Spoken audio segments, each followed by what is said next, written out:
Today on the Lords of Podcast Roundtable, we go over Raw and SmackDown, make our Hell in a Cell predictions, and who gets sent into timeout?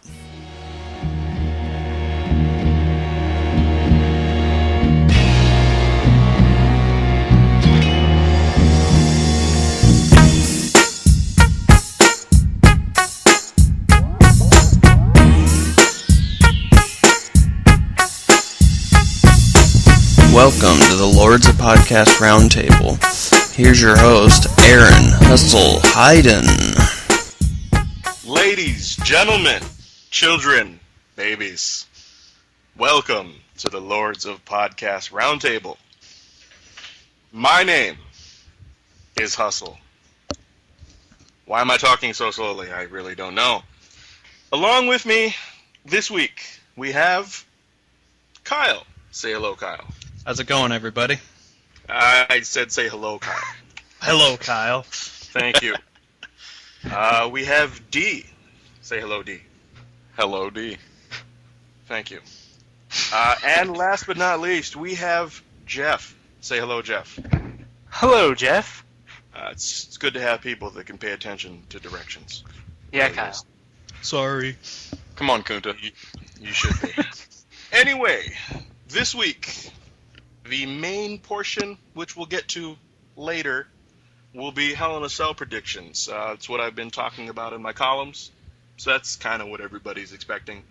But before that, we have some real brief thoughts about what's taking place on Raw and SmackDown this week. So I guess obviously it would make sense to start with Raw. You guys watched Raw, right? Yep. Yes, sir. Yep. All right. So the main thing that's coming out of Raw and SmackDown this week seems to be this group of disgruntled performers that are being rounded up by David Otunga, of all people. I guess his law school background is working for him. Where do you guys think this is going? Like, is this going to lead to something big? Is this going to be forgotten about in 2 weeks? Like, what do you think is going to happen here? Kyle, we'll start with you. Why not? Like we were talking about, before the show, where it looks like it might be going towards maybe a Survivor Series style match. Not really sure where it's going to go. If it leads to, main event pushes for a couple of the guys like Rhodes and Ziggler, like I wouldn't be opposed to it. I'm not really sure where. Like I can't really gauge right now where it's going. They're going to have a big segment on Raw, apparently, since they're going all in on Monday night, as they said on SmackDown. So I guess they're going to start the whole storyline after Hell in a Cell. Not really sure where it's going to lead. We'll see. Like, it's a wait-and-see kind of thing. I noticed that I think none of them have matches for Hell in a Cell as of yet. So, except for Christian. Christian does have a match, I'm sorry. I'm not really sure. Like, I'm in a wait-and-see mode for this one. I'm actually really glad that, the mid-carders are getting a little bit of a boost, so to speak, from interacting with, the main players of John Laurinaitis and Triple H, and they're getting tight. Like, this is the most continuity I've seen in WWE in quite a while. I enjoy the fact that, Ziggler and Rhodes are upping the status of the mid-card titles, and that, grievances are being filed with the current boss, CEO/CEO/ whatever the hell Triple H is calling himself this week. As for David Otunga getting a push, it's better than him wrestling. Basically, I'm in a wait-and-see mode as well, but as to where this is going, I potentially see, like, a faction, and this becoming... Like, I think Hustle talked about this, where it's going to be a power struggle between, like, what Vince McMahon wanted for the company as opposed to what Triple H wants for the company for the future, which is really an interesting dichotomy when it comes down to, pulling back the curtain and, like, showing the business aspect of WWE. So, yeah, I'm kind of excited about it. We'll wait and see how long it takes for WWE to fuck it up, but I've been calling for a long time for them to have like sort of a 4 horsemen / corporate stable. I think that would do a lot to put a lot of these guys over, especially, the mid-carders who do not get as much publicity as, say, a Cena or a Punk or an Alberto Del Rio, who I eventually see it being part of this grievances storyline. So, Well, personally, I'm very interested in this storyline. David Otunga is actually doing something that holds my interest that doesn't involve the Nexus.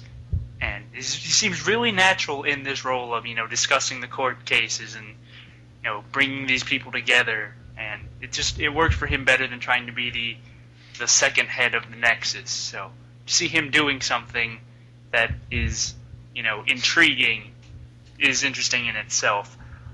About, the guys collected, Christian, Ziggler, Rhodes, probably Swagger if he's going to be alongside Ziggler and Vicky.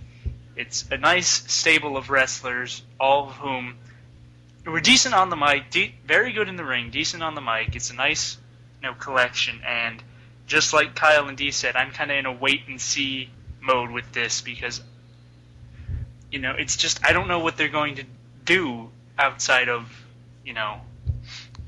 obviously they could lead into a Survivor Series match like Kyle said. I'm not sure how they're going to play off individually. As a group, it might be fine, but once they get, what they're going to do with them individually in terms of pushes and matches, I'm not sure.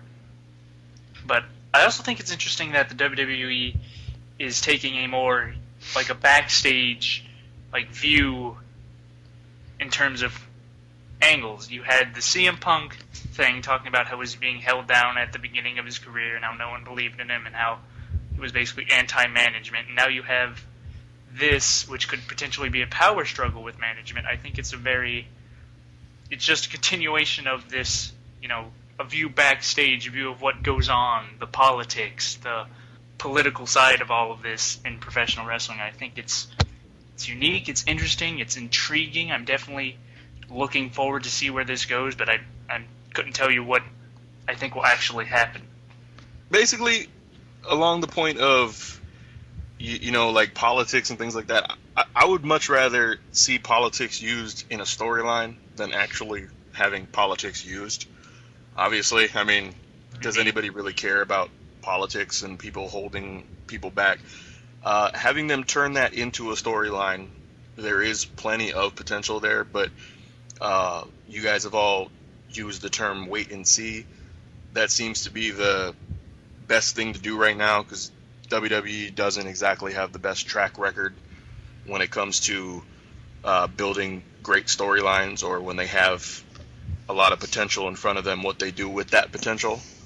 Just look at the CM Punk Triple H storyline. That was, it was going well for CM Punk, and then once Triple H got involved and Kevin Nash texted himself, it sort of fell off a cliff and died. Honestly, I don't think the whole CM Punk Triple H storyline's even over yet. I think he's taking a break from that. I don't think it's done. I don't think it's over. I just think it's, it's sort of devolved and, become something that isn't nearly as good as it was at the beginning. It started off, it was on fire, everyone was into it, and now it's just sort of plodding along with, no clear-cut bad guy outside of John Laurinaitis, and the two battling figureheads between Punk and Triple H aren't doing anything. Neither one of them was a clear-cut bad guy or clear-cut good guy, and it just sort of fell apart. And speaking of Laurinaitis, don't you just get that feeling that he's just really trying to undermine Triple H so he can get the COO position for himself? Ever since Night of Champions, he's been, trying to screw Triple H over, subtly or on purpose. It's either that or he wants Vince back. He's been Vince's, quote, yes man for how many years now? So it would make sense that he would want Vince back. He's used to the way Vince runs things. You guys just mentioned that about, storyline-wise with the way Vince runs his company versus the way Triple H runs the company. Laurinaitis would want Vince back. And could this be leading to that? But if Vince doesn't want to come back to TV, if he really is, going to take more of a backseat, You could easily replace him with Steph, I would think. I mean, Stephanie has been so similar to Vince in thinking for all these years, and obviously the sidebar of her being married to Triple H, everybody knows that now. It's not a storyline, or they're not hiding that. I don't know if Laurinaitis wants the job for himself, or if he just wants to go back to being a yes man for one of the McMahons. Hey, maybe it could be Shane. Who knows? That would be interesting, but let's be real, it's probably not going to happen. Right. I'd honestly prefer Shane in that instance because I would too. I've always felt that Shane has been the most underrated out of all the McMahons in terms of like his character, and obviously he's a fairly decent wrestler and better than most of the guys who have come out of the developmental system, and that's no knock on the other guys who've wrestled over the years. It's just that Shane is really talented, and when he's jumping off of shit. His match with Kurt Angle way back when. But that was with at Kurt Canberra. Angle.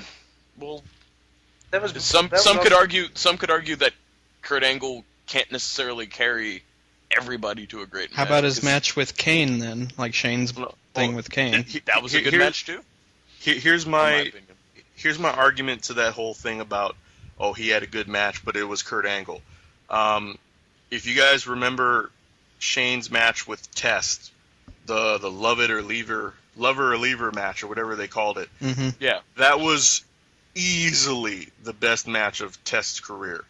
That was in the running for match of the year for a really long time. Think about that. A Test match. Okay, match I'll of go the ahead and year. concede my point then. Like, he's not the greatest technical wrestler. He's not gonna wow you with chain wrestling and counters and reversals and things like that.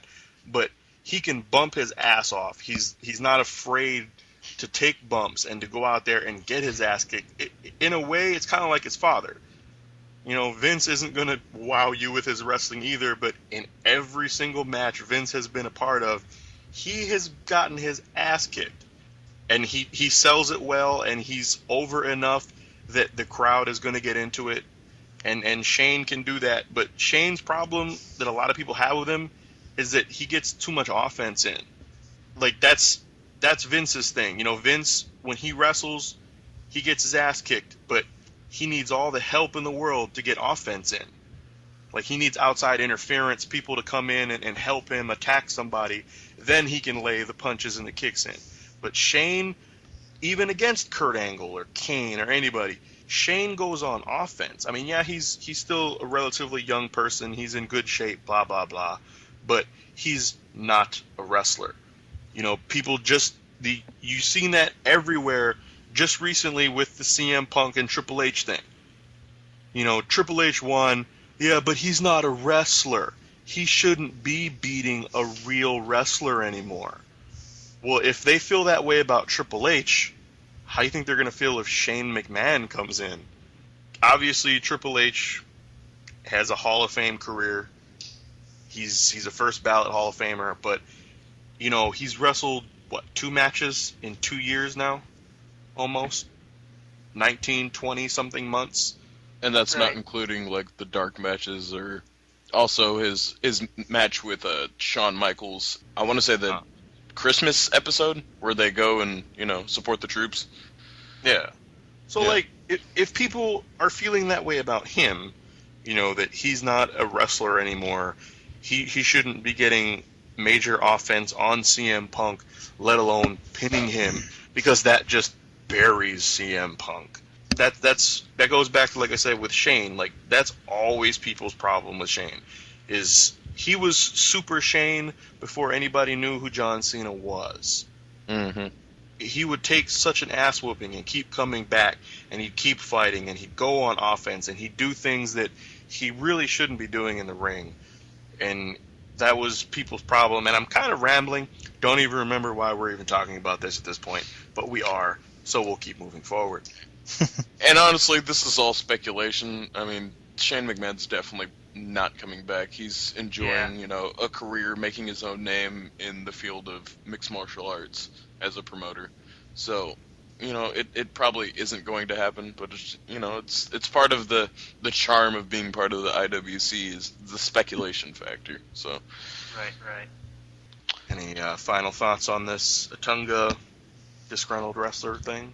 if somebody can teach Otunga how to wrestle a match, not great but competently, then I will call this angle a success, because I do see the value in a Otunga. He is a naturally charismatic kind of guy, even if he is a horrible wrestler. He does have the value of being Mr. Jennifer Hudson. If that really is something that you want to be attached to your name for the rest of your career.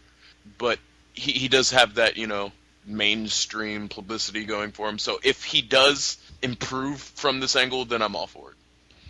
I'd say if you keep him as like a Clarence Mason type character, like the lawyer for the wrestlers, but he can actually defend himself and wrestle, albeit he's not the best wrestler, as we've all noted multiple times. Clarence Mason got in a match, he was getting his ass kicked. At least with Otunga, there's like a sliver of hope that Otunga can pull off a victory, So he can actually back his words up a little bit, by wrestling, if need be. Yeah, like Jeff said, with the whole group, you have people that can wrestle and can put on, regular matches that are entertaining, with Christian, Cody Rhodes, maybe Jack Swagger, people like that.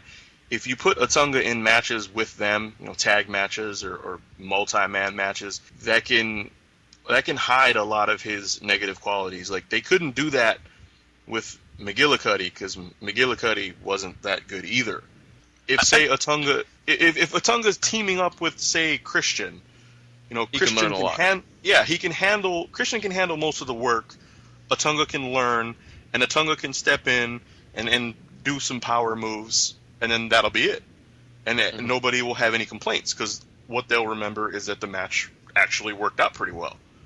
Mm-hmm. So this could really benefit Otunga in the long run, but that remains to be seen, because he does still need a lot of work. Well, we definitely said the same thing about The Miz a couple of years ago, and that's a very, very good comparison, actually. Yeah, and The Miz is by far, honestly, one of the hardest working guys in the WWE right now, I would argue, and he's one of the more over personalities based on just his work ethic. So, and he's also really improved in the ring. Like, I look at a lot of Miz's matches and I'm like, damn, you're actually pretty good now. Like, he's never gonna be a catch can kind of guy. Then again, that type of wrestling match is overrated by the IWC, in my opinion, and not everybody needs to be the Chris Benoit or the Dean Malenko or the Lance Storm or the Daniel Bryan of the wrestling world. Like, the thing that I enjoy about the sports entertainment brand of wrestling is that there's a diversity of the type of worker. It's not all indie guys doing 50 million suplexes and 50 million finishers in a single match. So, just to go back to the point about bringing up The Miz and comparing them, it all really depends on David Otunga's work ethic. Because if he puts in the hard work, he's going to improve. Now, I haven't heard anything about David Otunga putting in extra hours at the gym, and I haven't heard any reports that say Otunga's actually making a conceited effort to get better. And you heard that a lot about The Miz, though, I believe, if I recall. Not so much. It was kind of like during Miz's time on ECW, you saw him evolve as a performer. And because Otunga does not have the same platform of an ECW, he doesn't have that that platform, which is why I argue that NXT should be made a third brand. I mean, I'm going to keep plugging that every single fucking podcast. So, in terms of Miz and Otunga and the correlation between them, I do see that he does actually care about wrestling. It may not have initially been like that, because it certainly wasn't for a lot of people who have broken into the wrestling industry. I mean, look at John Cena. John Cena was not it wasn't his goal to be a wrestler, and I think CM Punk has mentioned this in some of his promos. But John Cena evolved himself as a performer and grew to love the sport of wrestling, if you can even call it a sport, or the legacy of wrestling. So it's definitely possible, but as you said, it's up to him. If he puts in the work, if he makes an effort to improve himself in the ring, he's going to get better, because everyone basically does when they put the effort in and actually try. But it all depends on whether or not he wants to do that. He's fine on the mic for the most part. His discussions about laws and court cases and stuff on this last episode of Raw kind of prove that he's competent and is really good in that role, but it all depends really on his ring work and if he wants to make sure that that's up to par with, everyone else. All right, this is enough. Too much positivity about Otunga. So let's change gears here, guys. Yeah, I bet that might be a good idea. Well, we kind of have a lot to talk about still. I think we should move from Raw to SmackDown. The much talked about, much rumored feud between the Black Sin Cara, as they like to call him, and I laugh when I say that, and the Blue Sin Cara. So you have the Negro versus the Avatar, basically. That's one way to put it. We're finally getting it. We had a couple weeks of, oh my God, there's two of them. Which What's one is going which? on? I can't tell. But the one has got a little black mark on his boot, and that's what I've been noticing over the past few weeks, and that's what tells them apart. Good job, Booker T. That sounded more like Seth than it did Booker. That really did. I'm sorry, I'm not good at impersonations and such. What the hell? But yeah, most people can We'll tell save- the difference between the 6-inch taller Sin Cara and the the blonde tuft midget one. I mean, I'm glad they're finally getting this out of the way, getting this match out of the way. I know Sin Cara Black said something about we're going to have a match to determine who the true Sin Cara is, but I'm not sure if it's like a loser demasks or any kind of like that match. I don't think that'll happen yet. I think that's what they're building towards, because eventually they're going to do the same thing with, Mysterio and Sin Cara to retire Mysterio. And Sin Cara, and honestly, in my opinion, they're going to have Sin Cara take over that role for Mysterio. Well, Mysterio can barely fucking walk anymore without destroying his knee. Yeah, but, I mean, they're still going, that's going to be how they retire Mysterio, the character of. I'll agree to that. So. If he gets back in time for WrestleMania, that is. Like, you can't really do it anywhere else, I would think. No. Obviously not, but... Maybe SummerSlam. Getting slightly off topic. Right. Looking too far into the future. Let's start with Hustle's opinion on this feud. My thoughts of the feud, or what seems to be the feud, like you guys said, I don't think this is going to be it. That would just be weird if it just built up to this one match, somebody loses, and then he's gone. We've seen a lot of rumors that the original, has been on the outs with management, and he's been released, not released, he's been sent home, no, he wasn't sent home. There's a lot of talk. Yeah, there's a lot of talk about his career and what his standing is in the company. So if he loses and he actually gets pinned in this match and doesn't get any post-match, heat in his return, you've got to think that maybe this could be the end for him. I mean, with as many rumors as we've heard, at least one of them's got to be right, you'd think. Isn't that how the internet news system works? Yeah. You say it 30 or 40 times, and eventually it's going to come true. But if the original wins this match, which, of course we'll get to those predictions later, but if the original wins this match, what happens to the imposter? Does he go back to his FCW gimmick? Does he remain on the main roster with that gimmick? Does he just go back to FCW and do nothing there for the rest of eternity? Does he debut a new gimmick down the line? Or are they just going to bring him in as a different masked wrestler and play him off as somebody completely different? Like, there's a lot of questions that still remain about this. There's not a lot of answers that we've gotten, even though things have evolved so much. We've gotten relatively few answers, which is frustrating for a lot of people in this soap opera wrestling age, where that's all we seem to get now is more questions and more questions. Yeah, I was about to bring that up, is that, that seems to be a trend where the WWE gives us something that has a whole bunch of questions attached to it and almost no answers. For some fans, it's really frustrating and it's annoying to constantly have to be like, you get like one answer and then another 20 questions, and it never leads anywhere. It never ends, or it never gives a payout, and it's just going on and on and on and on. Personally, I like the fact, I don't think that this feud's going to go on and on and on and have all these questions attached to it out past, this match. I think, first off, they built it up really well with that past promo tying their history in Mexico to the stuff they're doing now. And if anyone doesn't know the story, it's both of them, both Mystico and Unico, Uniso, whatever his name is, however you pronounce it, both had the Mystico name in Mexico. They were two different gimmicks, but they were both Mystico, and it ended up going to the blonde one, the name, compared to Unico.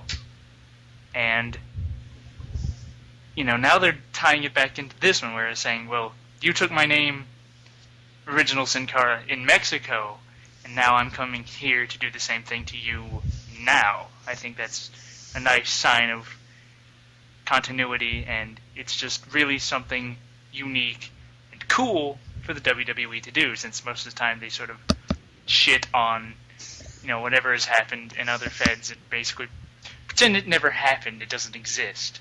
So just to see that in itself is unique and interesting. As far as, the match goes, I don't think this will be the end of it. I think it'll be some sort of, they have a match, and no matter what the result is, it leads into something happening at Vengeance, which is only 3 weeks away. And so whatever happens at this match, it's not the end. I think it's not going to go on for forever and ever, and I don't think they're going to introduce some new character, which will add more questions as to who's doing what. It's just going to be straight up these two fighting for who gets to be Sin Cara, fighting for, their own pride alongside that, and it'll just be, this match, probably another one at Vengeance, maybe another one down the road. And that's my thoughts on that.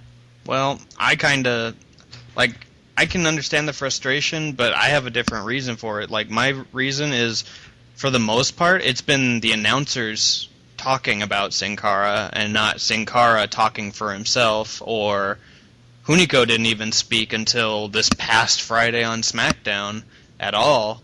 There was... No? That's not true. He has spoken for himself. He has cut a promo before. You just probably missed it. I guess I did. I don't remember any of them cutting a promo outside. It was a few weeks ago. Michael Cole got in the ring and asked... It was Michael Cole, wasn't it? It was Michael Cole or Josh. I think it was Josh. Josh. Yeah, Michael Cole made Josh Matthews do it, yeah. God damn it. Right. I totally didn't... I don't remember that. That's weird. He cut a promo saying along the lines of, everybody's asking, why did I kick Daniel Bryan in the head? Well, haven't you ever considered that this is the real me? This is the real Sin Cara? Well, that explains a lot for me. I guess I missed that episode because, I don't know why, in the past few weeks, Daniel Bryan would shake one of them's hand and, before the match, even after getting kicked in the head by the other one, why would you shake his hand? Now it makes a little more sense because he cut a promo. Okay. And then after that, Daniel Bryan cut a promo where he was pissed off about this drama going on between the two Sin Caras, costing him his career, so to speak. All right. Well, I must have missed an episode of SmackDown like 3 weeks ago and not even realized it. That sucks. It'll happen. All right. So my point is null and void, outside of the fact that they really haven't interacted with each other outside of the random, flying head scissors during the Raw Battle Royal, or one of them shoving the other off of a turnbuckle and taking over for the match, and just not a lot of actual storyline interaction up until this past Friday, when they cut the black one cut a promo. The black. I know. So racist. I have to. How am I going to say it? Sin Cara Black. That actually sounds a lot better than Sin Cara the Black and Sin Cara Blue. All right, I'll do that from now on. Hey man, I'm taking your name, man. Man. Well, my thing is you can't really have Sin Cara Blue cut a promo. He doesn't speak English. The thing is they can't really have either one of them communicate unless they do what I honestly think would be better for Sin Cara in the long run until he learns how to speak English, is to have a Spanish-speaking individual, dub over his promos and cut them for him. It almost sounded like that's what they did for Hunico. Like on Friday, it sounded like it was a little dubbed, to be honest with you. It's just the mask, probably. The mask, yeah. He probably dubbed himself. Yeah, that sounds about right. Yeah, so my thing is this is the same idea. This entire feud is the same idea that they had with Loki and Rey Mysterio at one point a couple years ago. I don't know if you guys remember that. Nope. Where they were saying that they were going to bring in Loki as a masked wrestler who had beef with Rey Mysterio. Oh yeah, and this. Yes, So- I remember this. Just goes to show you that ideas never stay truly dead. They just get recycled in the world of wrestling. But yeah, you can't really have very much, face-to-face mic dueling when it comes. Well, obviously you couldn't have face-to-face mic dueling with them. They're both faceless. Go to hell. Go to hell. Go directly to hell. Do not not pass pass go. Do not collect $200. Yes, thank you. That was great, though. What are you talking about? Oh. If by great you mean terrible, then yes. That was so Shut great. up, Cap. We're going to completely end that segment and move on to something else. Yeah, That's how Sweet. great that was. You Yeah. killed the Yes. tape. Congratulations, Jeff. you make me hate SmackDown now. Fuck you, Jeff. Well, I'm sorry that you have to say that because our next topic is something on SmackDown as well. No, really? Yeah, it's amazing. Originally, I wanted to talk about Thunder, maybe Nitro, Velocity, but you guys talked me out of it in the pre-show, so we'll stick with SmackDown. How about that? All right. Does anybody remember that show? What show? Jaked or Jack. Jacked. Whatever. Jacket. We'll just edit that out. Who cares? Yeah. I don't care. Keep it in there. Make me sound like a dumbass. Blooper reel. We'll just mispronounce everything. That's fine. Mhm. So on SmackDown, anyway, I've already talked about this in multiple columns. People know my opinion on this from pretty much top to bottom, but I need your guys' opinions on this overall push that Mark Henry is getting, where he's come from, where he's gone, where he could go from here. Improvements, do you think he's improved as a overall performer, both in the ring, on the mic, since he started, since a year ago, whatever? Jeff, we'll start with you. What do you think of Mark Henry and the Hall of Pain and everything that we're getting right now? I like the Hall of Pain. I like this push Mark Henry is getting. He's always looked, fairly intimidating. He always, could sort of play this role. They just never really allowed him to, save for that one period when he was feuding with Batista and Ray on SmackDown and couldn't open a cage door. But this push he's getting, it's been nice and slow. It's a nice build-up. that started when he threw Christian out of the ring and turned on Cena at the draft, and it's been built up nicely. He's been, he doesn't have to work necessarily too hard on the mic or the ring. It's sort of just, okay, kill this person. I've really enjoyed this push. I really liked the match he had with Sheamus at not Money in the Bank. What was that pay-per-view? SummerSlam? Yeah. SummerSlam. Apparently you didn't like it too much. All these events blend together for me. I'm sorry. But I like that match, the destroying of the wall, and, it's been a nice, solid build for Mark Henry. He's really come across as an actual threat instead of just being the Kool-Aid guy. And that's... Oh, yeah! And it's been a good run. I like what they're doing with him, and hopefully it doesn't, end. Hopefully they don't have Randy Orton RKO Henry's credibility into the dirt and just ruin everything that's been so well built up these past few months. I really think this is going to lead into something with either Sheamus or Daniel Bryan in terms of making like the next big star on SmackDown, is have Henry sort of destroy everyone, Orton, if Kane and Big Show come back, mess them up again, and lead until you get down to either Sheamus or Daniel Bryan maybe overcoming him and putting it into his reign and really stepping up as the new star on SmackDown. That's what I think should be what happens, or is what's going to be what happens. Yeah. D, What do you think? It's been a very tenuous road for Mr. Henry. I still have very vivid memories of Mae Young giving birth to a hand, and him being sexual chocolate, and him being the, dumb muscle for the Nation of Domination, and up to his run, his very good run, in my opinion, as the ECW champion. And I have a lot of faith in Mark Henry. He's not going to be necessarily the best guy in the ring. He's a strong man. You're going to have your hosses in every, sports entertainment promotion. And he plays the role of a vicious, violent monster very effectively. He has enough of a natural, simmering charisma that he can deliver these threatening, menacing promos with the greatest of ease. Shout out to Booker T. What the hell? exactly.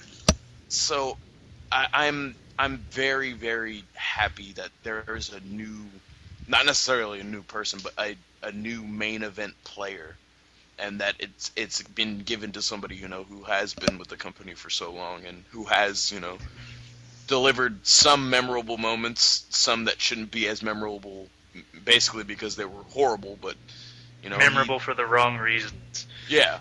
As for where this is going, like Jeff said, I do not want Randy Orton to be Super Orton and just like RKO all of this, strong, solid, slow build into the ground. I do not want him to win at Hell in the Cell. And if ratings are any indication, it really shouldn't end at Hell in the Cell. My only thoughts are as to where this is going is really who can step up to, be the face of SmackDown while Orton goes into a lesser feud, so to speak, with the likes of Cody Rhodes, which is where I see this going. Will it be, Sheamus? Will it be a combination of Sheamus and Randy Orton as to add some star power to that, that dynamic? Will it be Daniel Bryan, who, for all intents and purposes, really isn't a factor on SmackDown?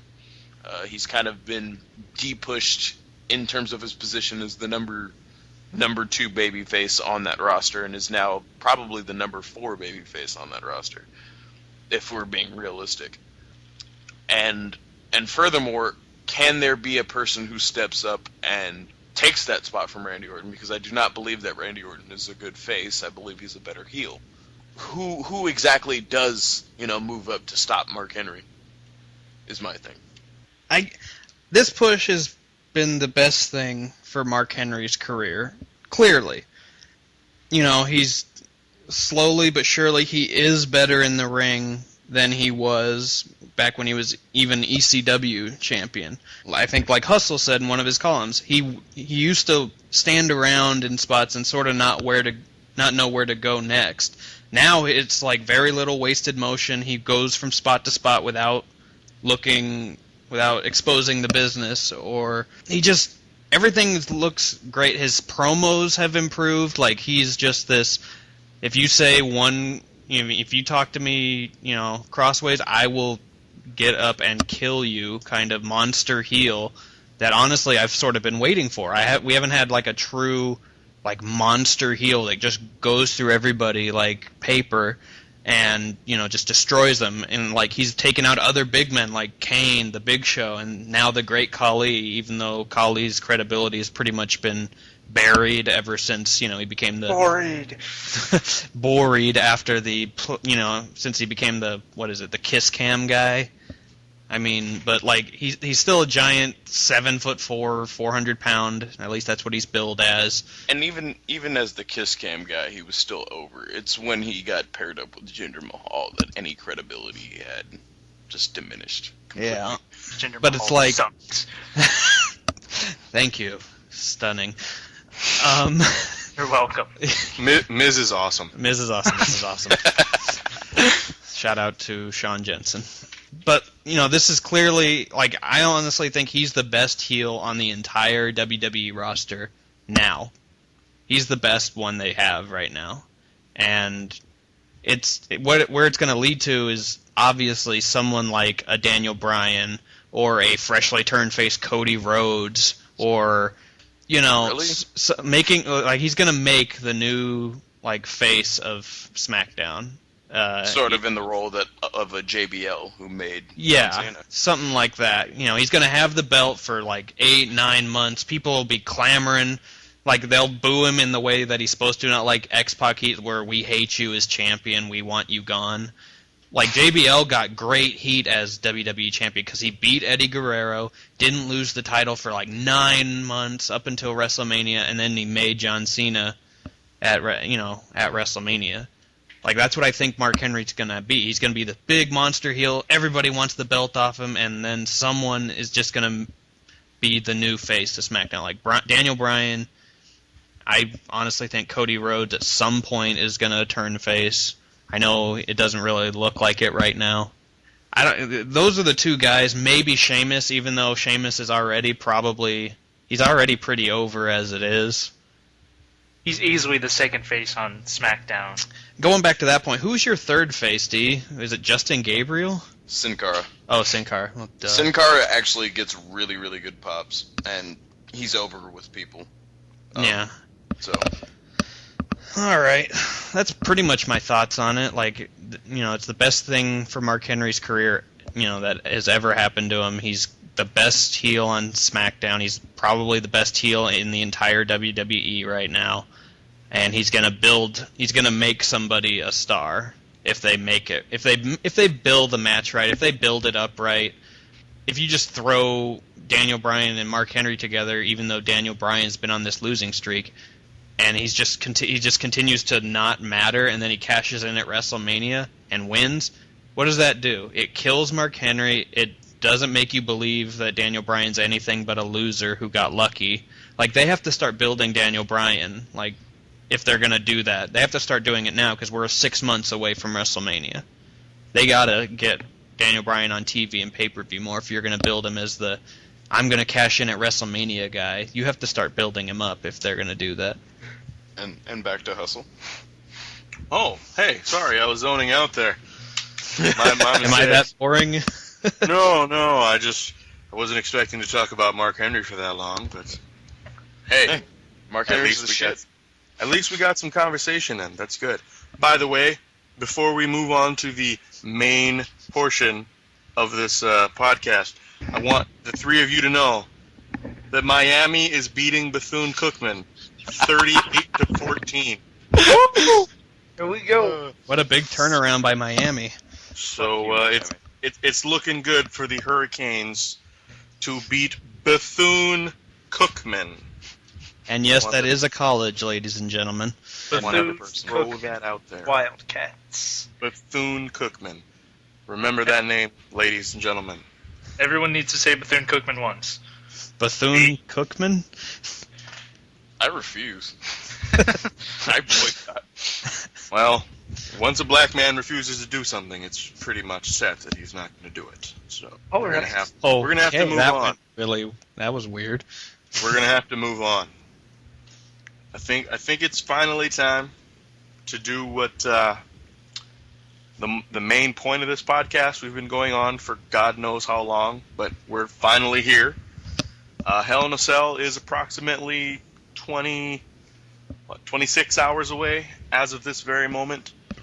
So I'm going to throw it to you, Kyle, as our very own stat boy, to get us all caught up on the prediction contest and where we are right now.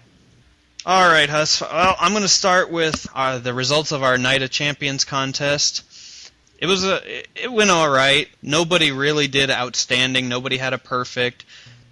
The main reasons were like nobody picked John Cena to win, nobody picked Kelly to win, and nobody picked Dolph Ziggler to win. So everybody had a guaranteed 3 losses because of that.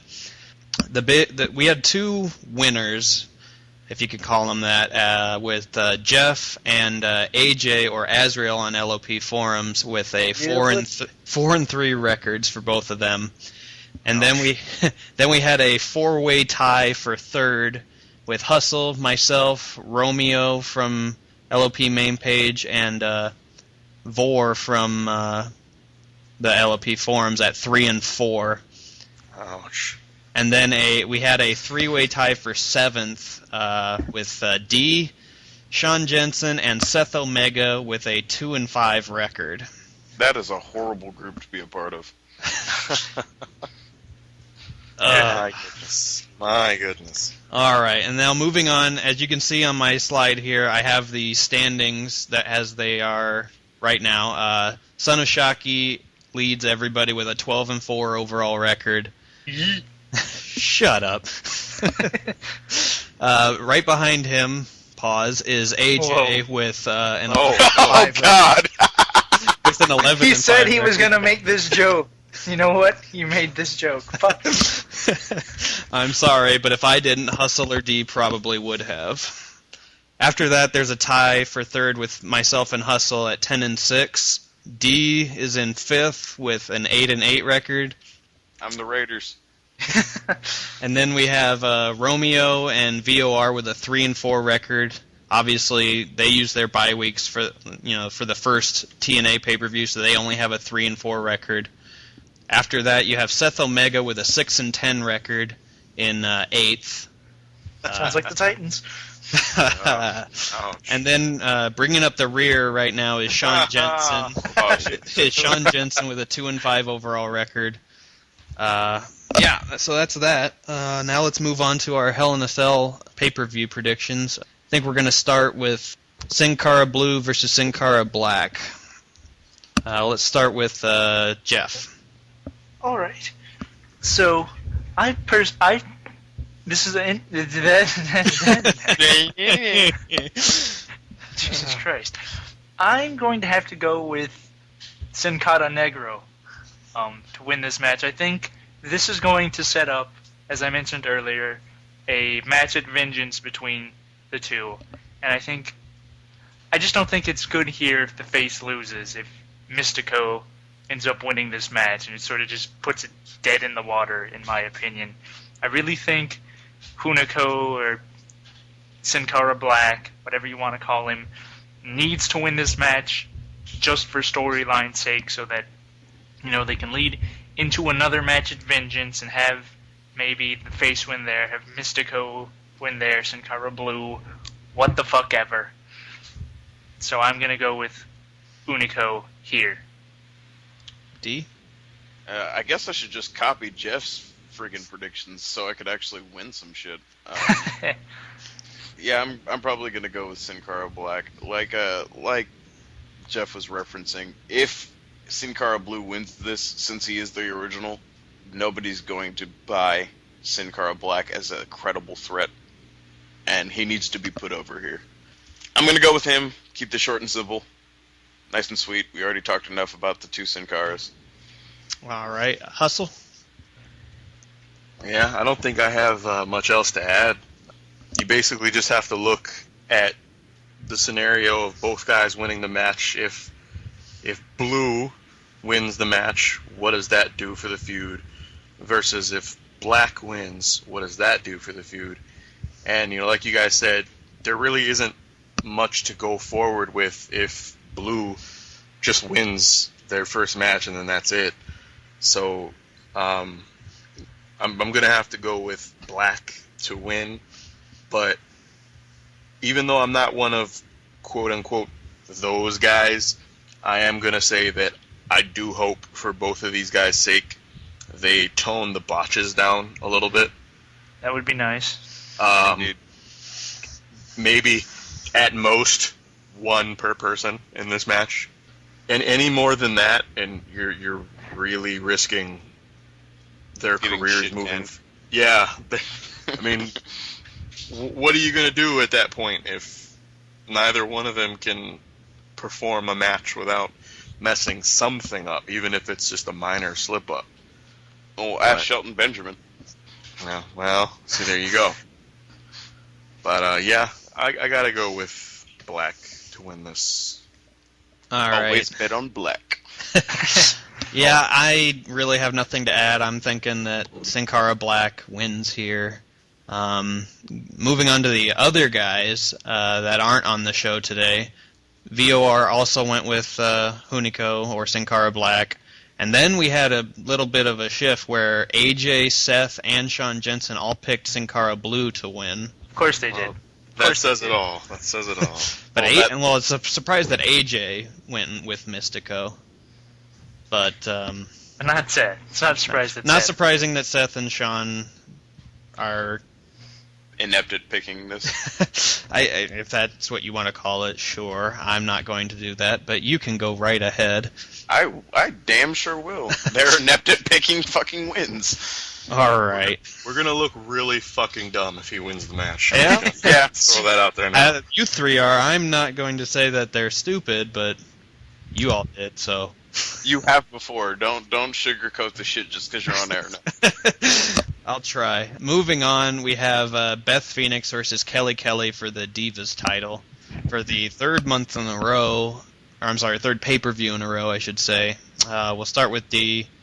I know I'm going to regret this, but I'm going to go with Beth Phoenix. Apparently, Kelly Kelly is the new, super face. So apparently she can win every match that she's ever in. But according to whoever's booking the Divas division, she apparently does not have a finisher anymore. Or her finisher is just the roll-up. And if that's the case, and if booking is any indication, I don't know. I'm just going to pick Beth Phoenix. Leave it at that. I want her to win. I don't think she will win, but I'm just going with my blind fandom of Beth Phoenix. Being a stan. Hustle. Yeah, if Kelly Kelly wins this match, short of shooting Beth in the face with a rifle at close range, I think I'm going to give up on the WWE Divas division. I don't. I understand the appeal with Kelly Kelly. I understand that she's over. I get that. It's fine. But she's still awful in the ring. I don't know how many times I need to keep saying this. She Okay. can't even hit the ropes correctly. It's mind-boggling to see her literally stop running and slightly turn so that she hits the rope and then start running back again. It's horrible. Here's my thing. In the last prediction podcast that we did, I made the comparison and I said that Kelly Kelly is basically the female John Cena of this company as far as being the white bread baby face and the goody-goody and all that. I stick with that, but I say that Kelly Kelly wrestles like the IWC thinks John Cena wrestles. Yep. Yes. That's The it. IWC thinks John Cena is the worst wrestler of all time, but anyone with half a clue knows that isn't true. He's not the greatest worker, but he's perfectly capable of going in there with just about any opponent and putting on a 3-4 star match, whatever. But Kelly is as bad as everyone says she is. She is awful, and she's doing absolutely nothing to help the division. You know, like Dee said, she wins matches, but she doesn't even win them with a finisher or like in a good way. She wins with lucky roll-ups, and I guess you'd call them schoolgirl pins because they're you can't really say a schoolboy. What you get what I'm trying to say, but like, what's the point? What is that doing for anybody in the division? She's the champion. That's how she's beating everybody. What is that doing for anyone? It kind of feels like they're jogging in place and waiting for Karma to come back. Well, they've got a long wait to go still. Yeah. If that's what they're doing, that's really unfortunate. But it is. But honestly, I've felt that way since, the Bellas took over as the mean girl heels after Lay Cool split apart. And promptly disappeared off television. Honest to God, I never thought I would say this, but the WWE needs Michelle McCool. Yeah, I can agree with that. They need her back desperately. Michelle McCool was honestly one of the better, if not the best, female catch-as-catch-can wrestler that they had. Maybe she's picking up pointers from her husband. I don't know, but she actually got it. Like, she improved exponentially in terms of her in-ring ability. Like, her promos kind of still sucked, and Layla generally carried them in the promo area. And even Layla's really improved in terms of her ring work. Way better than either Eve Torres or Kelly, who are apparently the faces of the Divas division. Which is a sad indictment on the Divas division. Yeah. I'm actually getting really nauseous that we're still talking about this and that I actually had to say something positive about Michelle McCool. I'm just going to say that I'm going to predict Beth Phoenix to become the new champion, and we'll just go from there. Yeah, I'm going to go with Beth Phoenix. How about you, Jeff? I'm going with Beth Phoenix. If Beth doesn't win here, all of her credibility is shot. She's done. You lose to Kelly 3 pay-per-views in a row via roll-up pin. You're done. She needs to win this match just to keep credibility and just to keep the division alive. She needs this win, and that's why I'm picking Beth Phoenix. To be fair, she's needed it the last 2 months, too, and that hasn't really happened. I don't think she needed it necessarily the first match. The second match, definitely, I think she needed it. But now that she didn't win that match, now she really needs to win this match to maintain credibility. Well, it's a clean sweep for everybody else. Everybody is picking Beth Phoenix for the third month in a row, or third pay-per-view in a row now. Oh, no. That can only mean one thing, right? That Kelly's going to win again, in all likelihood. But we're picking Beth in the hopes that they'll actually finally pull the trigger on that. Who knows? Moving on. We have, next up we have, okay, there it is, sorry. It's Sheamus versus Christian. Hustle, we'll start with you on this one. Well, I originally wanted to say Christian was going to win. I think he's in a situation where he does need to win more than Sheamus does. But with this current storyline that Christian's a part of and the disgruntled workers, I've mentioned this before in a predictions podcast about, the Miz and R-Truth, how they needed to win a match, but they shouldn't win because then it keeps their, conspiracy thing going. If Christian just beats Sheamus, there's not a whole lot for him to be disgruntled about. I mean, yeah, he's not the world champion, but if he beats Sheamus, you've got to think that he'd be right there in line for another shot. But if Sheamus beats him, then there's more to be complaining about because Christian doesn't feel he should have been in the match to begin with. So there's a lot more for this to go and a lot more directions for this to go in if Christian comes out on the short end of the stick. So I'm going to go with Sheamus to win the match.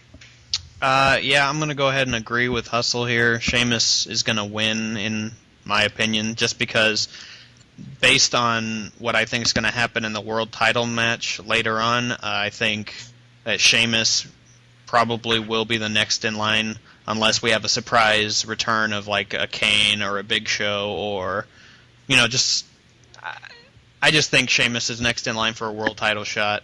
If not now, maybe later, just because of this victory that he'll have tonight. Christian has, like Hustle said, his whole conspiracy against the heel mid-carders, so to speak. And if he wins, he really has no reason to stay with the storyline, and it's just a good way to advance the storyline without too many problems occurring because of it. Jeff? Well, combining what Hustle said about Christian needing to lose here to further the disgruntled storyline, and you bringing up that Sheamus, probably next in line for a World Heavyweight title shot, I'm going to combine those and say that Sheamus wins because of those reasons. It just, Christian might need the win because of, sort of the downfall after the Randy Orton feud, but I think Sheamus wins here, gets elevated at least a little bit by beating a former two-time world champion, becoming, jumping right into that feud again with Mark Henry. Or if not that, at least being elevated and at least being seen as more of a threat now than before. Meanwhile, that can allow Christian to keep on with this storyline, keep on with the, like I believe Hustle said, I wasn't even supposed to be in this match in the first place. Triple H threw me in there because he doesn't like me. That's not very good leadership. And yeah, Sheamus wins. Christian continues his stuff. Sheamus hopefully moves on to the World Heavyweight title scene. D? I'm going with Shamrock, the Great White, Mr. Sheamus. Nothing really to add. All the points were already covered. So. All right, then I'll just run down the rest of the picks. Everybody except Seth Omega has picked Sheamus. Seth is going with Christian, possibly in a bid to maybe make up ground just in case he does win, and we all pick Sheamus, maybe gain a pick on us. I don't really know, but he's picking Christian. Unbelievable. Well, next up on the list is the triple threat WWE title match between Alberto Del Rio versus John Cena versus CM Punk. Hell in a Cell match for the title that Cena currently holds. As of right now, I think WWE is still in a bit of a panic mode with regards to their ratings against Monday Night Football. Saying that, I'm pretty sure that John Cena has this one locked up. There's like an outside chance that Del Rio might win it just because they're about to go on their Mexico tour, and they've been saying for a while that they wanted Del Rio to be the champion for the Mexico tour. But just with the ratings how they are, I'm thinking Cena wins it. Del Rio continues chasing after Cena for the title, and CM Punk goes back into his storyline with Laurinaitis and Triple H and all that. That's pretty much all I got. Jeff? Well, one thing that I've found interesting during the entire 2-week lead-up to this is how the announcers kept saying, after an article came out on WWE.com that, maybe Del Rio has the advantage because he hasn't been in a Hell in a Cell match. No, that doesn't make any sense to me. So, if they're going to use that as, well, he's now in this match for the first time, let's see what he does. I don't know. I just don't like the way they're sort of trying to lead it up as if Alberto Del Rio not having any experience in this type of match suddenly makes him more of a threat than the, educated John Cena and CM Punk, who have been in at least, elimination chamber matches and cage matches and stuff like the Hell in a Cell. Both of them have been in Hell in a Cell. Couldn't recall I couldn't recall if Punk had. I was Undertaker. Sure. He faced right. Undertaker in it. That's right. Yeah, they both have Hell in a Cell experience. Alberto Del Rio doesn't. So if they're going to try to build it up as if, ADR not having that experience suddenly makes him more of a threat, it's going to be kind of to me. I think, like Kyle, that Cena's kind of got this all wrapped up. This is where Cena, puts away Alberto Del Rio or, allows CM Punk to go back into his feud with John Laurinaitis and continue his bickering with Triple H and get involved possibly in the disgruntled workers storyline, maybe opposing them, maybe joining them, who knows. But I think Punk loses here, Alberto Del Rio gets pinned, Cena retains the title. D? This match is actually kind of iffy with me. I could see either Cena or CM Punk winning, to be honest with you. Not so much Alberto Del Rio. I don't think they're going to go back down that avenue, at least not yet. I do believe he is going to be the scapegoat for the decline of the ratings, even though those people who are more educated know it has more to do with the return of Monday Night Football. But as in regards to this match, I think I'm going to go with CM Punk. I don't know why. I have this odd feeling that they're going to keep playing hot potato with the title and see, like, throwing shit on the wall and see what sticks. Because, their ratings aren't going to improve anymore going against Monday Night Football. Might as well try something different. All right. Hustle? Okay, before I go on with my prediction, I'm going to talk about the whole panic mode and ratings thing. I've mentioned it in my columns multiple times, and I always get the same responses whenever I say it. People always bring up that, ratings aren't important anymore because there are streams and DVRs and things like that. When I say that wrestling companies in general, well, that are on TV, but WWE mainly, when I say that they go into panic modes and they find the ratings to be very important, I'm not necessarily saying that I agree with that. I'm saying it's how they feel. And they continue to prove that that is how they feel. Because when the ratings go down, what do? They try to pull out some sort of miracle. They're concerned with it. They're really concerned. It doesn't even have to be a huge drop. I'm not talking 4.0 this week, 2.3 next week. I'm talking like minor percentage points. And they start freaking out.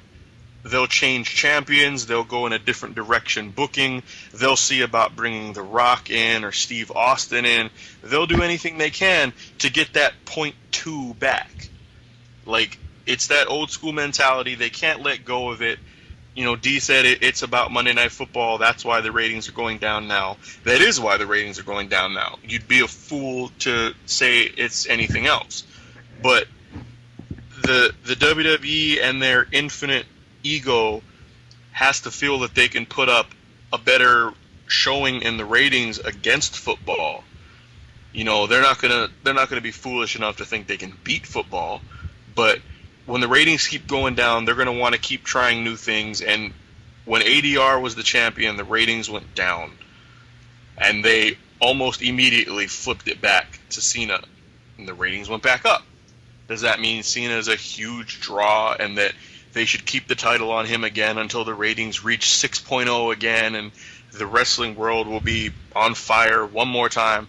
No, it doesn't necessarily mean that. But right now, with the options that they have and the directions that they're going in, I do think John Cena is who they're going to rely on. I know that there are going to be people listening to this and they're going to roll their eyes that I'm even saying that. Oh my God, Cena sucks. Hustle, you're such a homer. You just like John Cena. Yeah, I understand that. I understand that people are going to be upset, but there's a reason that the company does rely on him so much. It's not like they're relying on him as all the ratings go down and merchandise sales go down and attendance goes down. Because if you notice, there's no talk about attendance problems on Raw. Right. You never hear that for Raw. It's always SmackDown that has terrible, terrible attendance problems and having to tarp off entire halves of arenas. You don't see that on Raw. Raw has no problems with that because the average wrestling fan wants to see John Cena. And even a lot of the people that don't necessarily like John Cena want to see him get his ass kicked. And that's just how I've said it before. That's how wrestling works. You have people that you want to see. You have people that you want to see get their asses kicked. But John Cena brings that reaction out of everybody. That's why they keep giving him title reigns. That's why they keep pushing him over wrestler A, wrestler B, wrestler C. And they're going to keep doing it until he retires, whether that's a year from now or 10 years from now. And the sooner people understand that, the better they'll be, because they're kind of just going to run themselves crazy, overthinking things and, wondering, well, why isn't this guy getting pushed? And why doesn't my favorite wrestler get pushed? It's a business. They are looking to make as much money as they can, and John Cena does provide them that opportunity. I don't think they're comfortable enough with CM Punk yet. And, like has already been mentioned, Punk has another storyline that he can go to if he does lose this match. It's already there. It's ready for him. So, I guess that's my really long way of saying that John Cena's going to win the match. Thank you for finally getting there. Yeah, you're welcome. I was actually going to keep talking, but, He didn't want to pull a Jeff. Well, Oh. All right. So, for the most part, everybody picked John Cena, Except except... for Seth. No, Seth actually picked John Cena too. damn it. AJ picked CM Punk along with D here. And then we had one guy pick Alberto Del Rio, and that's... Was it John? Was it John? No. It was VOR. He picked picked Alberto Del Rio. Wow. Yeah, I know. Apparently he did not watch Raw where fucking Alberto Del Rio went apeshit and tried to make himself look like a strong competitor. I'm not really sure, but hey, go for it. Last of the official matches on the list is Mark Henry versus Randy Orton in the Hell in a Cell for the World Heavyweight Championship. We'll start with Jeff. And Mark Henry. We've already talked about, Mark Henry and possibly this match. I think this is where Henry, he already sort of solidified his push by beating Randy Orton the first time, and this is where I think he just solidifies his championship run by putting away Randy Orton in the cell. I pick Mark Henry. D? I'm going to go with Mark Henry, but not like as a completely dominant, squash win, which was what the win at Night of Champions actually was, if anybody really watched it. Like, Randy Orton really did not get that much offense in. So I'm going to go with kind of shenaniganery, as Shenaniganery! as Jeff likes to say, and maybe some interference from this group of individuals who believe that the WWE is, screwing them over by destroying one of its poster boys in Randy Orton, particularly Mr. Cody Rhodes. So, yeah, Mark Henry. Hustle? While you guys were talking, I was trying to think over the last few years of matches that I would have liked to have seen go a certain way with a certain winner, but didn't, and how disappointed I was or how upset I was. I was thinking of other people's reactions to, going back to Cena again. Oh, Cena wins the title again. People get upset at that and things like that. And the more I thought about it, the more I realized that if Randy Orton wins this match and gets his title right back, I think that will upset me more than any match result that I can think of in at least the last 5 or 6 years. Yep. Like, they've built Mark Henry up so well, and it really doesn't even matter what Orton does to win the match. Whether it's one RKO, bam, match is over, or whether 18 people interfere.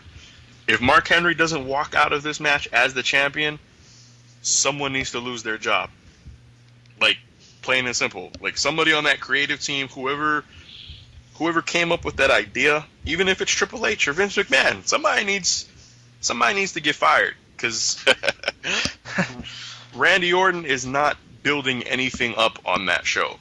He's not helping ratings. He's not helping attendance. He's not helping anything. And, you know, there are going to be Orton fanboys that are going to disagree, but as the saying goes, you know, women lie, men lie, but numbers don't. There's proof all over the place that Randy Orton just isn't doing the job that he's supposed to be doing, and they can't keep going back to him like they can with Cena. Like I said, you know, that's a tried and true thing, whether the IWC likes it or not. That doesn't work with Orton. He's not on the same level. The fans don't receive him the same way. Maybe he does need to turn heel again, but he cannot win this match. And I hope I don't regret picking Mark Henry, but I am going to pick Mark Henry and just kind of cross my fingers. Well, I'm going to pick Mark Henry. I don't really have anything more to add to it that you three already haven't really said. And that goes for everybody. Everybody's picking Mark Henry to retain by hook or crook, clean, dirty, whatever. They say Mark Henry's winning. That was the last of the official matches that have been announced. And you'll notice that that's only a 5-match card. And I don't think that they can get by with just a 5-match card unless both Hell in a Cell matches are like 45 minutes long or something like that. Which, honestly, I could live with. I could. Or as could I. God damn it. Sorry. Yes. But I think they're really not going to let Orton and Henry go for 45 minutes, I don't think. So I think they're going to add in a tag team match. May or may not be for the tag team titles. Like, they've been hinting at it for the last week. You know, Air Boom and Ziggler and Swagger have been beefing for the last week. You know, and then there was just a singles match last night on SmackDown between Evan Bourne and Jack Swagger, and Kofi and Dolph got involved, and it just screams like they're going to be a throw-in match on Hell in a Cell. So just in case they do add that match, I was going to ask you guys to predict that. If it doesn't happen, it isn't going to count against anybody, so no big deal. But it just seems like that's the big one that they're going to throw on there. There might be a Cody Rhodes, Daniel Bryan match or something thrown on there too and make it 7, but I don't know anything about that. And also, we neglected to mention the conspicuous absence of One Awesome Truth. Yeah, well, they're fired, so... Okay, but how long does that actually last? Well, maybe they'll make a return with all the other disgruntled superstars, like you were saying, during the Mark Henry and Orton match. Yeah. Maybe they could be two of the guys that interfere. Or in the Punk match. That's what I was going to say, that we might all be wrong. Alberto Del Rio might actually win, and they might screw both Cena and Punk out of the championship.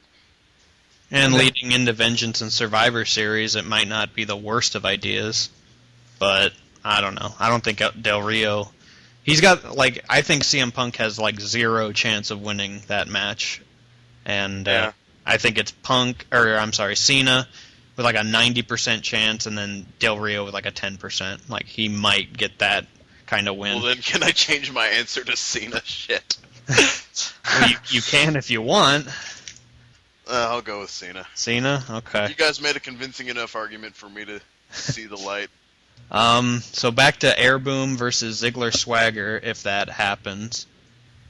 You actually think Swagler's going to win, Jeff? Or no, it's just a name. They're Swagler. Yeah. Even if it sucks. It's better than Air Boom. I'll call them the Vicky Guerrero Talent Agency. Mm-hmm. I mean, Jack Swagger's already coming out Dolph Ziggler's music last night on SmackDown, so... I mean, I think they might all be under one music and banner, so might as well. Right. Well, Ziggler's music is 10 times better than Swagger's, so the Yeah. fake ass Rage Against the Machine. Yeah, that's what everybody says too.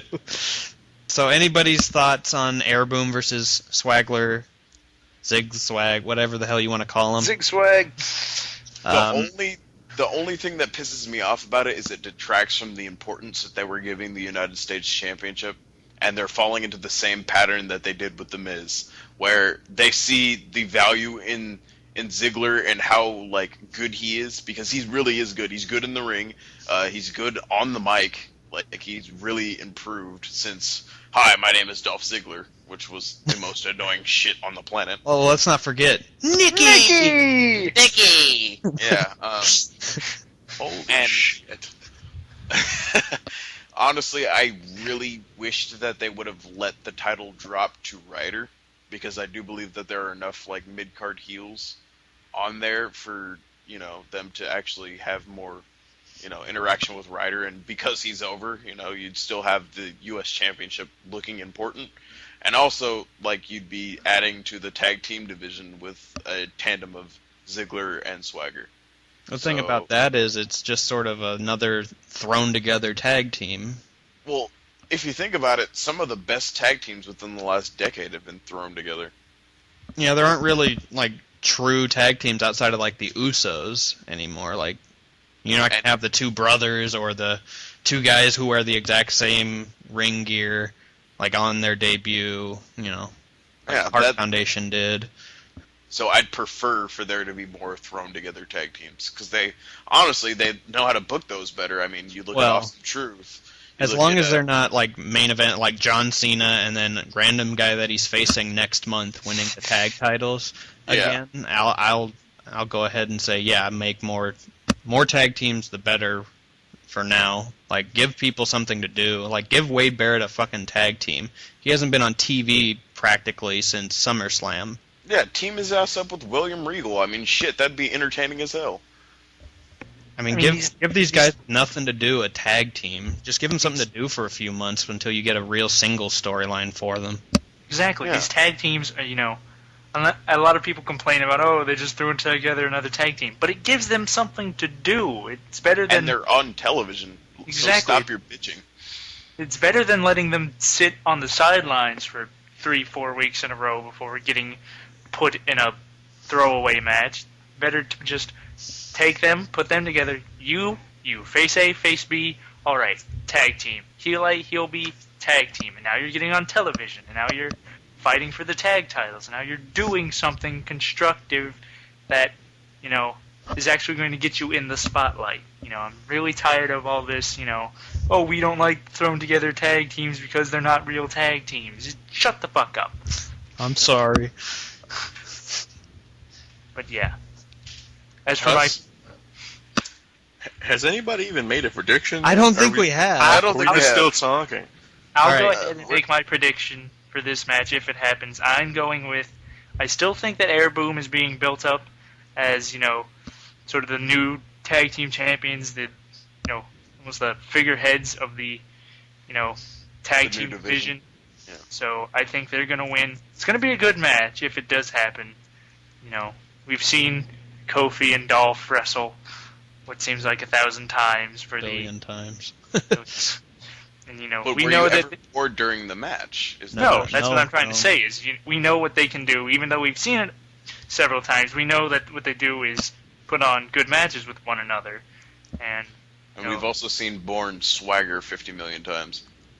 we know they can go in the ring. So, you know, this will be a good match. I just think Air Boom wins it and continues their run as sort of the new team, the new figureheads for the re-injuvenated and, you know, Is that a word? Rejuvenated. I gotta look that one up. I'm pretty sure it's not a word. I think it's rejuvenated. The N, not I so do- much. rejuvenated, whatever, the new tag division that the WWE is trying to build up. You realize that you're gonna be like the word of the day every podcast from now on, right? Shenaniganery. And this time it's re-injuvenated. That's today's word of the day, brought to you by Hustle is posting every day on the LPM Swag. page. Swag. Swag. God, I didn't know Alright. Jeff was becoming the white Booker T. What the hell? Oh, here we go. Oh God, stop. Oh, shuck it, duck it, quack, quack. All right, D, what's your prediction for this match? I'll go with Hair Boom. And if it wasn't for the tag titles, would you change your mind and say Ziggler Swagger, or would it just be Air Boom all the way? Swag. Yeah, I'd go with Swaggler, as Jeff called them. Swaggler. With the tag belts. Okay, so if it's non-title, Jeff, do you change your opinion? Yeah, to me, it all depends on whether or not the title was on the line. If it's not, I think it makes sense for Ziggler and Swagger to go over and sort of establish them as, okay, they're finally on the same page, they're finally working together, and they're the new heel team for this tag division. But if the title is on the line, I think Air Boom uses this as a way to build themselves up a little bit more in the tag division. Huss? Oh, it's finally my turn. My goodness. Honestly, I think... Hey, it's my turn. You had 47 minutes of talking in a row. No, I think... You motherfucker!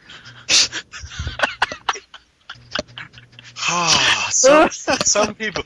And you're doing it again. Oh, you guys are killing me. I'm muting my mic now. I'm gonna laugh too much. Bless your face. You Okay, motherfucker. Hustle, go ahead. I don't want to talk anymore. So much. Oh, words cannot explain how much I Does despise Hustle all have of to you. get up and choke a bitch?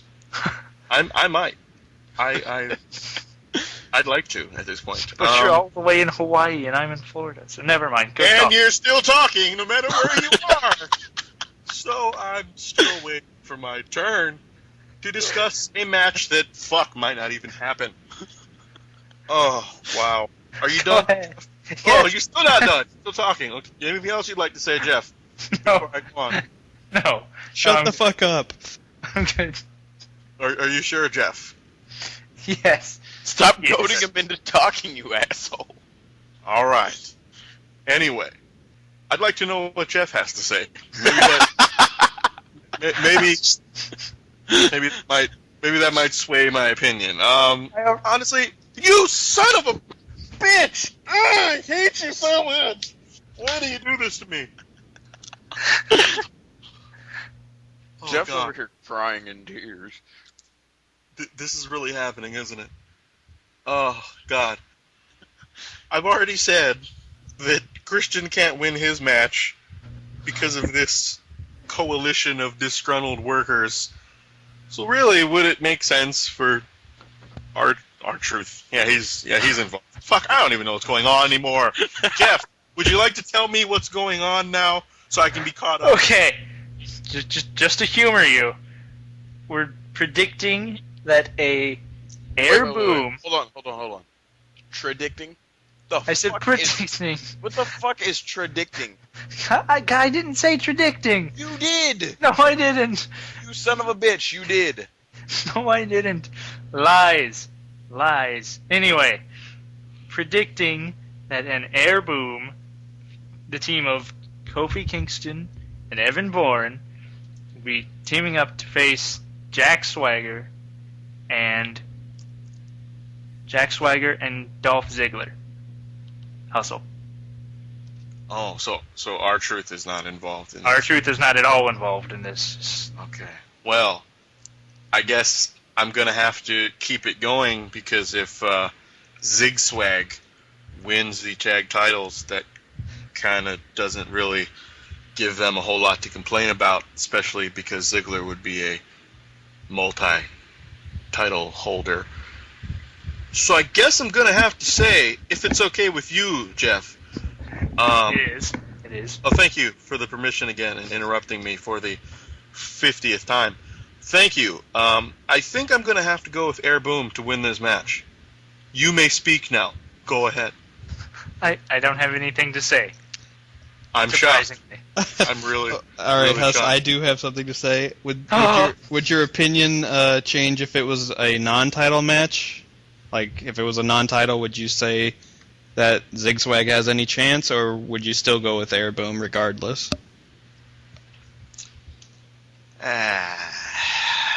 My goodness. Because All these hypotheticals. I know we don't know what the match is, and it may not even be on the card. But if it is, we don't know if it'll be tag title, non-title, fucking add Zack Ryder, make it another fucking 6-person match. Who fucking knows? I haven't the slightest idea. Are you gonna say something, Jeff? Were you gonna say something? Mute your goddamn mic. Fine, I'm muting my mic. Okay? That makes everyone happy. God. You're still talking! Holy shit. Oh, God. If it's a non-title match, I just know that Jeff is speaking right now, even though he's muted. You just know he's talking. And it's so distracting right now. Like, I'm just picturing him saying, "I'm not talking," even though He nobody probably can hear him. is. But, oh, God.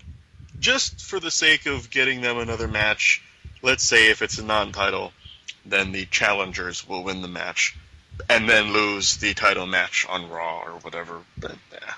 Right. So I guess that. And unmute yourself now. Yes, you can unmute yourself now, Jack. You're out of timeout. Are we sure? Are we sure? Get back in the corner.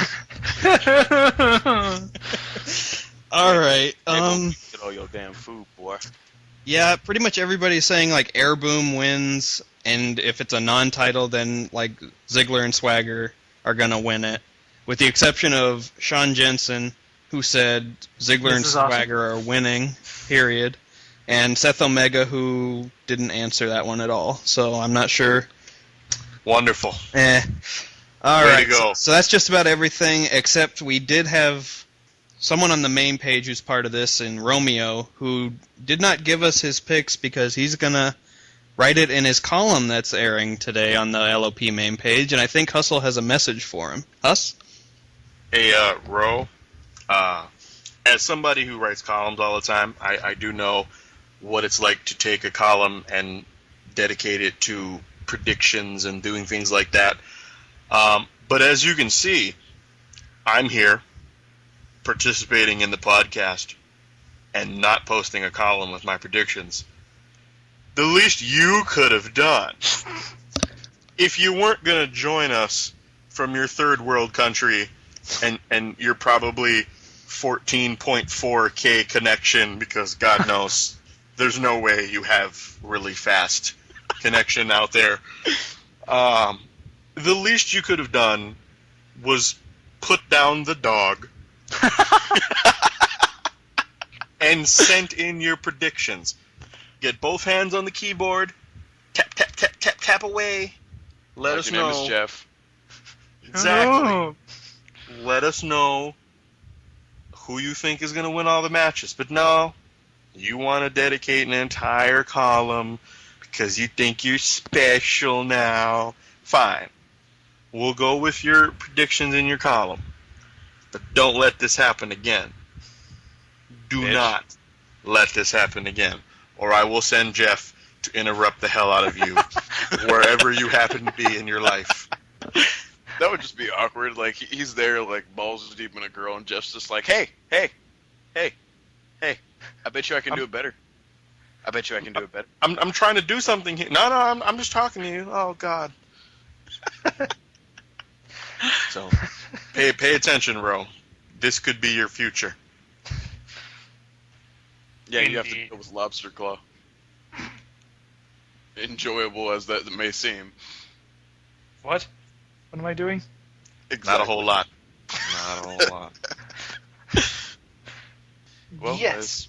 Is there any other topics that we should bring to the forefront, or should we just shoot this old yeller Is in the Is behind Kyle the bar? alive? I don't think oh, there he is. There Yeah, he is. sorry. I muted my mic and I was talking with a muted mic. Awesome. So anyways, I was... Why aren't they paying attention? I know, I was like, God damn it, you're interrupting me. I'm yelling at you. Oh, my mic's muted. God damn it. So, I'm going to throw it back to Hustle, see if he's got anything else, any other topics we can talk about. We've been talking on the air for about an hour and 40 minutes right now. Good Lord. And yeah. not even counting off. If we count the off the air, we've been talking for about 4.5 hours now. So Good lord.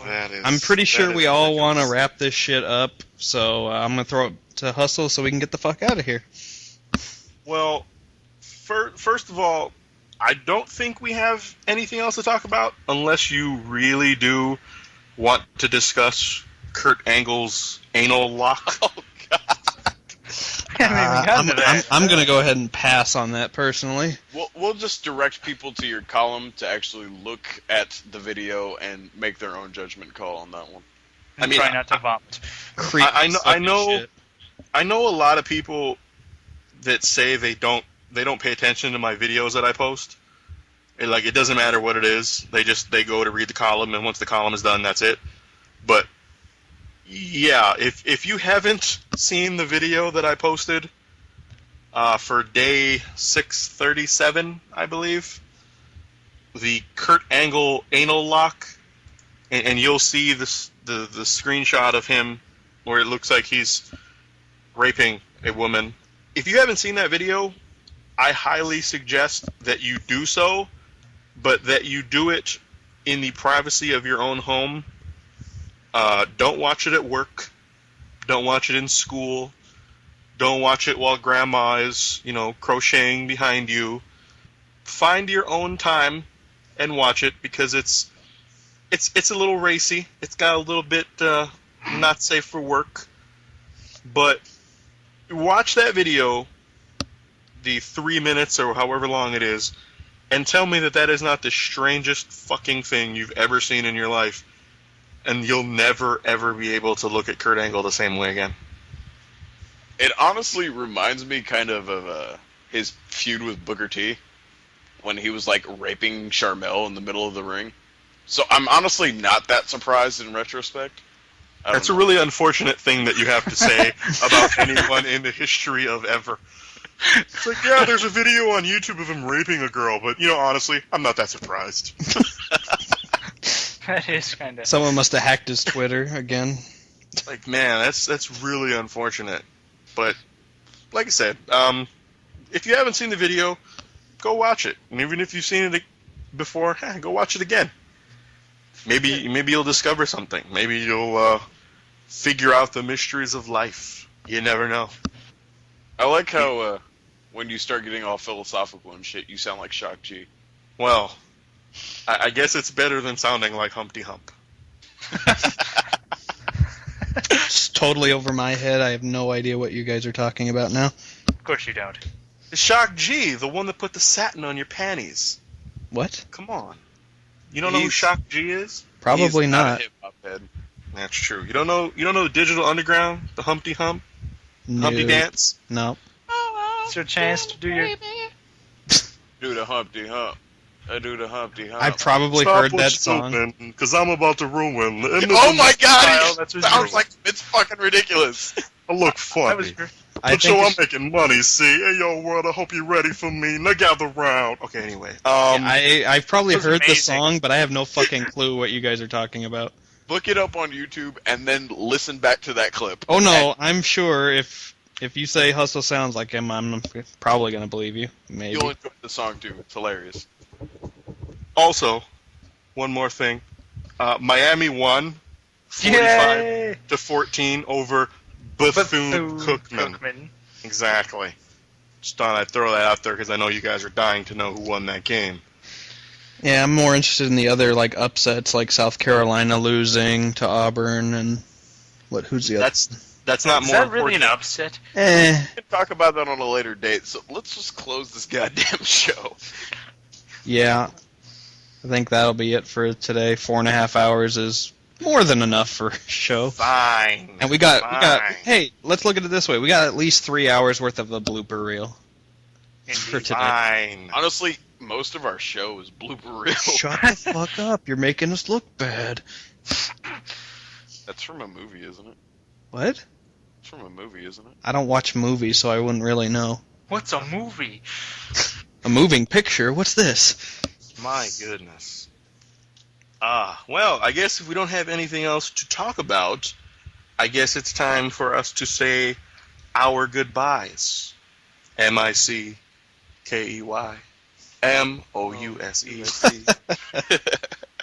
Anything you guys want to throw in before we get out of here? Fuck the Patriots, go Raiders. I got nothing. Yeah, that's a surprise. Dolphins suck. Hopefully the Cardinals can beat the Giants. Hey. That's all I got. Oh, so now you have something to add. You interrupt me when I'm saying my goodbye Yes. too? Shut up. God Shut up. damn it. That actually makes perfect sense. It We does. threw it to him. He had nothing to say. When someone else was talking, that's when he wanted to talk. Jeff, you What's son wrong? of a bitch. What's And you wrong did it with again. that? You're doing it. You're still doing it. Follow me on Twitter at SOS from 305, and yes. Are you sure? Yes. Be sure to yes. follow all of us on Twitter, not just Don't follow that Kyle. selfish prick. Don't follow Kyle. Aw. I don't follow back, just so you all know. I do follow back unless you're a porn bot. So I have all our Twitter names listed on the slide here, so if anybody wants to follow any of us, it's right there for them. indeed. So nobody All right. else got anything to say? That's it, really? If my wife was here, she'd say Mark Henry sucks and then run laughing out of the room. So there's that. I was going to make a joke, but that's really disrespectful. Yeah, let's not. Yeah, you can't make fun of white people's wives. That's not.